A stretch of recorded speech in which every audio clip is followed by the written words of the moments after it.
In today's video I'm going to talk about rehabilitation in neuropsychology. So without further ado, let's get started. I've been talking about a lot of clinical neuropsychology, but there's another side of neuropsychology that is rehabilitation.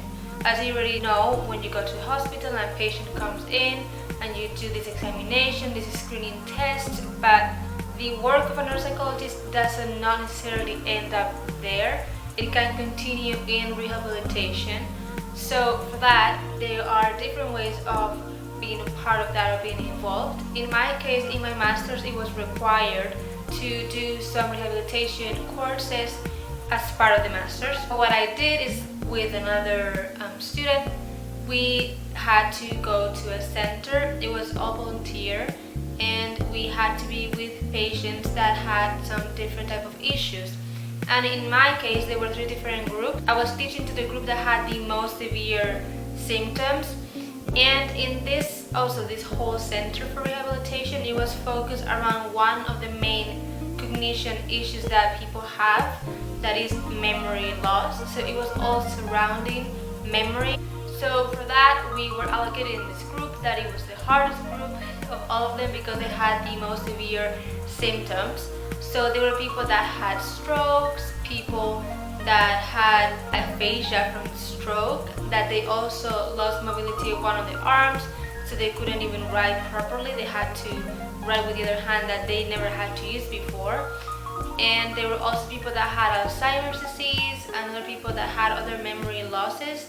But it was a really challenging group because they had different symptoms and difficulties, and they were also really hard sometimes to make them focus on what I was saying or what I was explaining, because the class was surrounding me telling the topic, trying to explain them what is memory, why are they losing memory, parts of the memory, always in a friendly way so they could understand, and it was easy enough for them to grasp the information. I also advised them to take notes so they could look back to afterwards at home.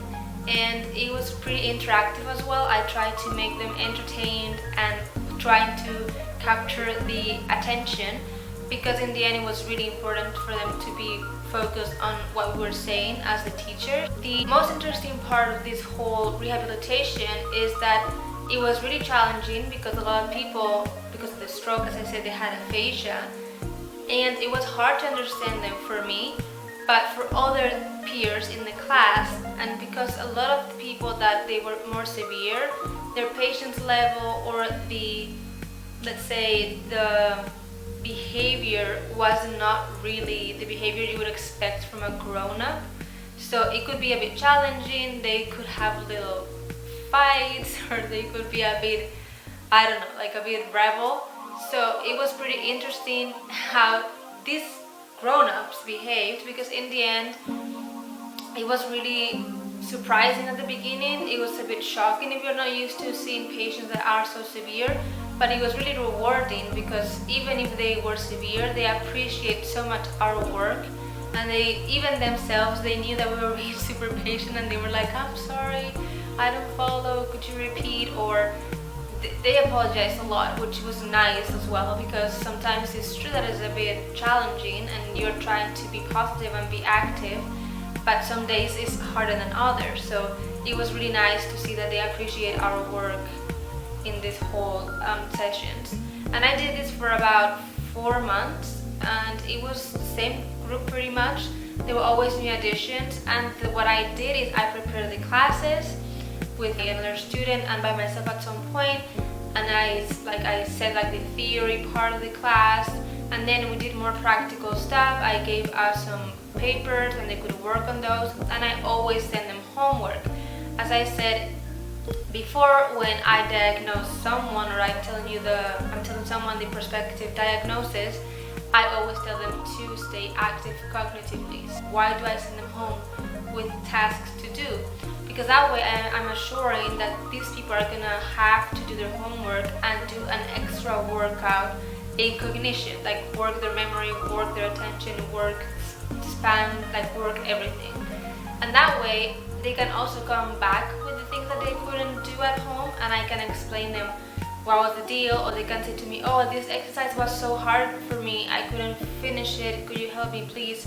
So we can like interact in a longer period of time that is not just an hour and a half, 2 hours from the class, but also the next day and throughout the weeks. Because they came in weekly, I could assure that they are doing a bit of a progress that way. And it's just sometimes I purposely did some challenging homework to make sure that they are being challenged, but I also tried to keep it a bit easier because there were so many differences in the group, and I didn't want to personalize the exercises because it would have made things even harder for them, and also for me, like, to figure out, I didn't want to personalize things because in a way they also, the ones that have more problems, they will try to catch up with the ones that don't, and the other way around, for the ones that they didn't have that many issues, I had to add a bit more challenging exercises, so they were trying to reinforce the information that they learned in the class and stay active cognitively.